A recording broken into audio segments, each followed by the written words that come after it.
Welcome everybody to this presentation called Quantitative in Silico Modeling of Diabetes Microphysiological System allows for translation to humans.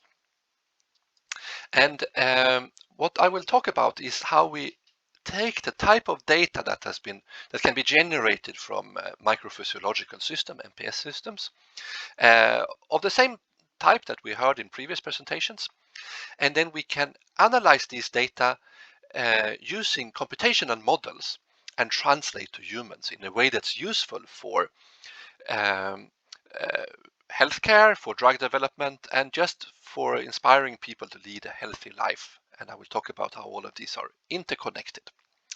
And I, who am giving this presentation, I'm called Gunnar Cedersund. I'm employed at Linköping University and also have a spin-off company that is developing this type of computational models and digital twins, as you see here. So computer models, computer copies of, to start with, MPS systems, but also for humans. And we have this type of translations between them. And the name of this company is called Sund because that's part of my name, and because it means healthy. So in this presentation, I will focus on metabolic diseases. And why should you care about metabolic diseases? Well, it's the #1 cause of death. And there is a preventable phase, which is typically centered on insulin resistance, meaning that insulin stops working. And two of the key organs in this early preventable phase are the pancreas and the liver. And as you see here, this is a highly complex system, meaning that it's hard to understand all of the crosstalk that is happening. So therefore, mathematical modeling is, in my opinion, needed for a correct and a thorough analysis. So the question is, can we develop an MPS system combined with a computational model for a liver pancreas crosstalk? So when you develop a mathematical model, you take not only experimental data, but you take mathematical hypotheses and you formulate them into equations, ordinary differential equations, which, if they cannot be made to agree with the data, you reject them and then need to reformulate the hypothesis. But even if they can agree with the data, you always see, can they also predict what will happen in new experiments? And once you have done that a couple of times successfully, then you start to do translation to humans and corresponding models for the big picture, which you then can use for drug development to simulate the expected improvement of a drug. And we have done this for the last 15-20 years to develop a corresponding multi-level and multi-timescale for humans, where we describe how insulin binds to the insulin receptor, how this propagates throughout the cells, and how it goes wrong in type 2 diabetes when this feedback here malfunctions. And here I want to point out that this feedback, it works in the absolute opposite way in mice compared to humans. So it's a negative instead of a positive feedback, and it's up and not down regulated. So this means that you can't understand this system properly by studying mice. You need to work with human cells. And this model has been developed based on experiments on cells from both healthy controls that you see here in blue and type 2 diabetes patients that you see in red. And here you see a comparison between the model, which are the lines, and the experimental data, which are the dots. So you see that the line is close to the dots, which means that the model can agree with the data in a good way. So let's just take one of those to represent the intracellular response. So this has also been connected to organ-organ crosstalk, so we can describe this type of meal responses here. So here you get the meal at time point 0, and you see how glucose goes up and down. And this particular model has already been approved by the Food and Drug Administration for certain insulin treatment, for replacing animal experiments for certain insulin treatments. And this in turn is connected to a long-term disease development model. So here you see that it's multi-time scale from months to years down to minutes and seconds, and from cells to the whole body. And we also have a corresponding model for diet-induced diabetes in mice, and here we can operate in humanoid pancreas. So here we again have the different organs, and we have the glucose insulin crosstalk and the fat mass development. And here you see that the model, the line, can agree with the experimental data both for the estimation phase and for the prediction phase, where we test the model for the intracellular, for the whole body, and for this type of meal responses. So in mice, typically what you do is that you give the animals various types of diets to induce changes in these meal responses. But there are limitations to what you can do in mice. So in humans, you have two phases. You have beta cell failure, which is induced by an initial phase where you have insulin resistance. So insulin resistance means that insulin doesn't work as well, so you need to produce more insulin. And this eventually in humans leads to the beta cell failing, so they start to produce less and less.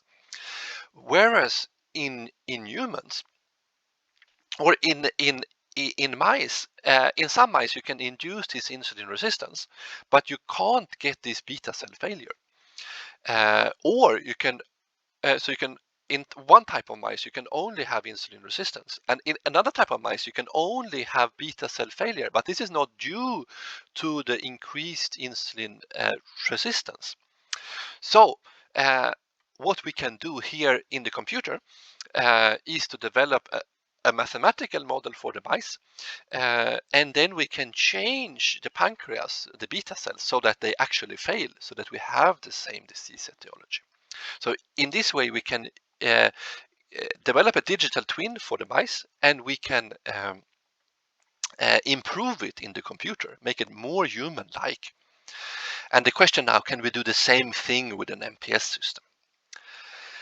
And this MPS system, it's been developed in a collaboration between TissUse and AstraZeneca. And it has, at the moment, two compartments: a liver compartment where the liver cells are spheroids, which are developed either by donations or coming from cell lines, and a pancreatic compartment. And then there is a blood flow or a micropump in between. And we also have other versions which I won't talk about today, where we also have a heart. And the mathematical model is developed in a collaboration between my group at Linköping University and AstraZeneca. So this is Belen and Peter Jennemark. And in the mathematical model, we describe these two compartments, the liver compartment and the pancreas compartment, and the crosstalk between glucose and insulin in these two compartments. And then we have disease development in how much beta cell volume we have, or the beta cell secretion capacity. And we can all the time look and simulate these different entities and these different fluxes. So we can look at them and we can compare with data. So here we have simulations, which are the lines. The areas here are the uncertainty of the simulations. And then we see here that even though this is predictions, so the model hasn't been trained on these data, but it's predicting these data, we can see that it's a good agreement between the data and the model. And it's that for the first meal response. And then you change the media, so you have new fresh media, and you see in the model, you can see this is what we believe the second meal response would be, and the third, and so on. And then you see a couple of things. You see that there is an impairment over time, so you have less and less glucose uptake, which is the same thing you see in type 2 diabetes. And you also have less and less insulin production. And you can also see in the model, you can see many things that we haven't had the time or the resources to measure. And you can also look at things that you haven't measured at all, like this beta cell functionality and so on. And apart from simulating or testing the model and using it to simulate things that we haven't measured, you can also translate to humans. So you can go from this long 48-hour meal response. So this is like a 2-week period here. So you can go from a 48-hour meal response to the normal 4-hour meal response that you see in humans, simply by doing things that we can see that we should do.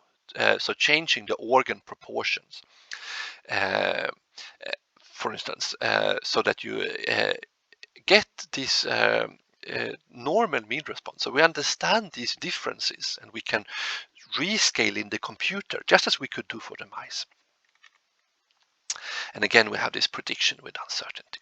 So what is the long-term goal and potential? Well, it is to have a new knowledge-driven drug development interconnected pipeline, where instead of just having a linear pathway where you sort of have a trial and error system, where you try things here, if they work on cells, you move to animals, and then you move to humans, and hopefully it works on humans.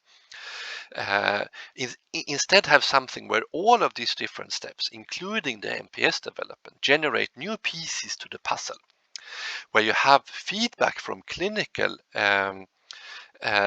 steps back to preclinical steps that you don't have before, and where you can move in another way to humans, because you can do this pathway here instead.